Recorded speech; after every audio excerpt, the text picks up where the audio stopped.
नमस्कार प्यारे साथियों, आप हैं Rajkumar Patel sir YouTube channel पर और हम पढ़ रहे हैं एडगेट अभ्यास पुस्तिका। आज हम पढ़ेंगे विज्ञान विषय की कक्षा 7वीं की पुस्तक का पहला पाठ। और यह जो पुस्तक है वर्ष 2024-25 की नई वाली पुस्तक है। तो आइए शुरुआत करते हैं। अध्याय 1 का नाम है पादपों में पोषण। सबसे पहले आप यहाँ देखें जोड़ियाँ हैं सूर्य से। तो सूर्य से हमें क्या मिलता है? पहला है सूर्य से, तो सूर्य से हमें सूर्य का प्रकाश। दूसरा है जड़ों से पानी एवं पोषक तत्व मिलते हैं पादपों को। पत्तियों से, तो पत्तियों से मिलेगा क्लोरोफिल। और वायुमंडल से मिलेगी CO2। आगे देखें आप, प्रश्न क्रमांक पहला है वस्तुनिष्ठ प्रश्न है। सही विकल्प चुनकर लिखिए। पहला प्रश्न है, जैसा कि हम जानते हैं कि हरे पौधे जल, क्लोरोफिल और कार्बन डाइऑक्साइड द्वारा सूर्य के प्रकाश की उपस्थिति में प्रकाश संश्लेषण की क्रिया करते हैं। प्रकाश संश्लेषण की क्रिया के पश्चात बनने वाले उत्पाद युग्म हैं, तो इसमें डी ऑप्शन सही रहेगा, कार्बोहाइड्रेट और ऑक्सीजन। आगे देखें दूसरा है, बोजो ने टेलीविजन पर एक कार्यक्रम में ऐसा पौधा देखा जिसकी पत्तियां घड़े के आकार में बदल जाती हैं तथा वह पौधा छोटे छोटे कीटों का शिकार करता है। बोजो जानना चाहता है कि वह पौधा कौन सा है। इसका डी ऑप्शन सही है, नेपेंथस या घटपर्णी। आगे है तीसरा प्रश्न, जल की कमी वाले क्षेत्र के पौधे जैसे नागफनी की पत्तियां कांटों में रूपांतरित हो जाती हैं। ऐसे पौधों में प्रकाश संश्लेषण पौधे के किस भाग द्वारा होता है? तो इसका उत्तर है सी ऑप्शन, तने के द्वारा। चौथा है, रेगिस्तान में पाया जाने वाला एक ऐसा पौधा जिसकी छाल दवा के रूप में काम आती है और उसकी लकड़ी में कीड़ा भी नहीं लगता। इस पेड़ की फलियों की सब्जी बनाई जाती है, तो इसका नाम है बी ऑप्शन, खेजड़ी। बी ऑप्शन इसका सही है। आगे पांचवा है, मैं एक पाइप जैसी संरचना हूँ और विशेष कोशिकाओं से बनी हूँ। मेरा मुख्य कार्य पादपों में मृदा से जल और पोषक तत्वों का परिवहन करना है। बताओ मैं कौन हूँ? इसका बी ऑप्शन सही है, जाइलम। आगे देखें आप, दिए गए शब्दों में से चुनकर रिक्त स्थानों की पूर्ति कीजिए। पहला है खालिस्तान। यहाँ ऐसे पौधे जिनमें क्लोरोफिल नहीं पाया जाता है तथा जिनमें प्रकाश संश्लेषण की क्रिया नहीं होती है, ऐसे पादप पोषण के लिए खालिस्तान का उपयोग करते हैं। तो इसमें हमारे यहाँ परपोषी प्रणाली का। दूसरा है, अमरबेल पौधा होते हुए भी अन्य पौधों से अपना भोजन प्राप्त करती है। अमरबेल एक खालिस्तान पौधा है, तो इसे हम रखेंगे परजीवी पौधा है अमरबेल। आगे है तीसरा, वायुमंडल में मुख्यतः खालिस्तान द्वारा पादप CO2 प्राप्त करते हैं, तो इसमें भरेंगे हम पत्तियों के द्वारा।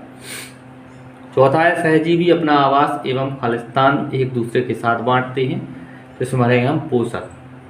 और पांचवा है, सभी जीवों को जीवन यापन के लिए ऊर्जा की आवश्यकता होती है। ऊर्जा का सबसे बड़ा प्राकृतिक स्रोत है सूर्य। अति लघुत्तरीय प्रश्न है। प्रश्न दूसरा है, क्या हरे पौधे सूर्य के प्रकाश के बिना अपने भोजन का निर्माण कर सकते हैं? यदि नहीं तो क्यों? इसका उत्तर होगा नहीं, हरे पौधे सूर्य के प्रकाश के बिना अपने भोजन का निर्माण नहीं कर सकते हैं। इसका कारण यह है कि पौधों में प्रकाश संश्लेषण क्रिया की प्रक्रिया होती है। प्रश्न तीसरा है, स्वयं संश्लेषित विधि से क्या अभिप्राय है? उत्तर है, स्वयं संश्लेषित विधि से अभिप्राय है कि कोई जीव अपने भोजन का निर्माण स्वयं कर सकता है। जैसे पौधे प्रकाश संश्लेषण के द्वारा सूर्य के प्रकाश, जल और CO2 से ग्लूकोज और O2 बनाते हैं। चौथा प्रश्न है, जड़ द्वारा अवशोषित जल एवं खनिज पत्ती तक किस प्रकार पहुंचते हैं? इसका उत्तर है, जड़ द्वारा अवशोषित जल एवं खनिज पत्ती तक वाहिकाओं द्वारा पहुंचते हैं। ये वाहिकाएं नली के समान होती हैं और जड़, तना, शाखाओं एवं पत्तियों तक फैली होती हैं। आगे पांचवा प्रश्न है, बूजो जानना चाहता है कि मृत जीवी में प्राणियों के समान मुख नहीं होता, ना ही ये हरे पादप के समान होते हैं, तो फिर ये अपने जीवन यापन हेतु पोषण कैसे प्राप्त करते हैं? उत्तर है, मृत जीव अपना पोषण फफूंद सेप्रोट्रॉफिक पोषण द्वारा जीवन यापन करते हैं। छठवां प्रश्न है, शैवाल कैसे बनते हैं तथा ये कहाँ कहाँ पाए जाते हैं? इसका उत्तर, शैवाल प्रकाश संश्लेषण प्रक्रिया द्वारा बनते हैं। शैवाल मीठे जल, खारे जल, आर्द्र भूमि आदि में पाए जाते हैं। लघुत्तरीय प्रश्न है आगे। प्रश्न सातवां है, कुछ पौधे कार्बोहाइड्रेट के अलावा प्रोटीन एवं वसा जैसी अन्य खाद्य पदार्थों का भी संश्लेषण करते हैं। प्रोटीन संश्लेषण के लिए आवश्यक तत्व नाइट्रोजन पौधे किस प्रकार प्राप्त करते हैं? इसमें देखिए आप पौधे प्रोटीन के लिए नाइट्रोजन को विभिन्न प्राकृतिक स्रोतों से प्राप्त करते हैं, जैसे कि मृत जीव, मृदा और वायुमंडल से के अणुओं के रूप में। आगे 8वां है सजीवों द्वारा भोजन ग्रहण करने एवं इसके उपयोग करने की विधि पोषण कहलाती है।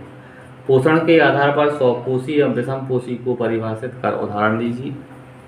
आप देखें यहाँ स्वपोषी के बारे में लिखा है ऐसे जीवधारी जो कार्बोहाइड्रेट, प्रोटीन, वसा आदि के लिए किसी अन्य स्रोत पर निर्भर नहीं रहते हैं, जैसे हरे पौधे। विषमपोषी में देखिए आप वे जीव जो अपने भोजन स्वयं निर्माण नहीं कर सकते हैं, उदाहरण के लिए जैसे सभी जंतु तथा कवक और कुछ जीवाणु तथा कुछ एक कोशिकीय जीव। 9वां प्रश्न है यदि नागफनी के पौधे को ज़्यादा नमी या जलीय क्षेत्र में लाया जाए तो क्या होगा। इसका उत्तर है यदि नागफनी के पौधे कम ज़्यादा नमी क्षेत्र में लगाए जाएं तो पानी की खपत नहीं होगी, जिससे तना हरा नहीं होगा। 10वां प्रश्न है बूझो अपने खेत में कुछ वर्षों से लगातार एक ही फसल को बुआई करता आ रहा है, उसके खेत की फसल पर प्रतिवर्ष क्या प्रभाव होगा। इसका उत्तर है एक ही फसल को लगातार बुआई करने से खेत की फसल पर पोषण की असंतुलनता हो सकती है, बीमारी और कीट प्रसार का खतरा बढ़ेगा और मिट्टी की ऊर्जा उत्पादन में घाटा होगा। प्रश्न 11वां है, यहाँ आप 2 चित्र देख रहे हैं। उपरोक्त दिए गए चित्रों को देखकर बताइए कि प्रकाश संश्लेषण की क्रिया किस पत्ती में होगी और क्यों। यहाँ आप देखें 2 पत्तियाँ हैं, एक सूखी पत्ती और एक हरी पत्ती। प्रकाश संश्लेषण की क्रिया हरी पत्ती में होगी क्योंकि इसमें क्लोरोफिल होता है जो सूर्य के प्रकाश को अवशोषित करता है। लाल पत्ती में क्लोरोफिल की कमी के कारण यह प्रक्रिया नहीं हो सकती। आगे दीर्घोत्तरीय प्रश्न देखें आप। 12वां प्रश्न है राइजोबियम जीवाणु से आप क्या समझते हैं। यदि राइजोबियम जीवाणु नष्ट हो जाए तो मृदा पर क्या प्रभाव पड़ेगा।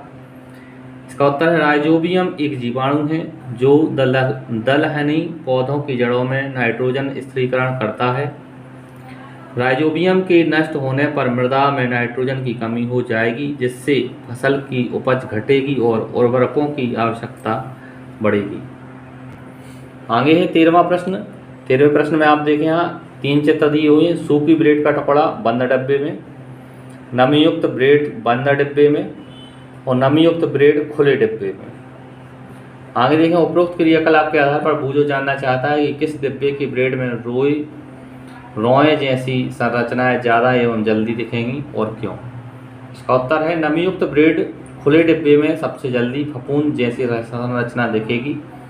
इसका कारण यह है कि नमी और हवा दोनों मिलकर फफूंद के विकास के लिए अनुकूल वातावरण प्रदान करते हैं।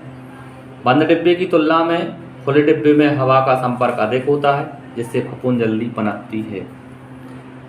आगे है अगला प्रश्न प्रकाश संश्लेषण की क्रिया न होने से मानव जीवन पर क्या प्रभाव पड़ेगा, व्याख्या कीजिए। इसका उत्तर है प्रकाश संश्लेषण न होने से ऑक्सीजन की कमी, वायुमंडल में ऑक्सीजन घट जाएगी। दूसरा भोजन की कमी, पौधे का भोजन उत्पादन रुक जाएगा।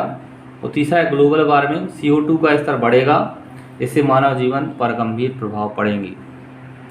14वां प्रश्न है घटपाणी पौधे का रंग हरा होता है तथा प्रकाश संश्लेषण भी करता है, फिर भी ये पोषण के लिए कीटों का भक्षण क्यों करता है, समझाइए। इसका उत्तर है घटपाणी पौधे ऐसे स्थान पर उगते हैं जहां मिट्टी में नाइट्रोजन यौगिक की कमी होती है, इसलिए नाइट्रोजन की आवश्यकता को पूरा करने के लिए वे कीटों का भक्षण करते हैं।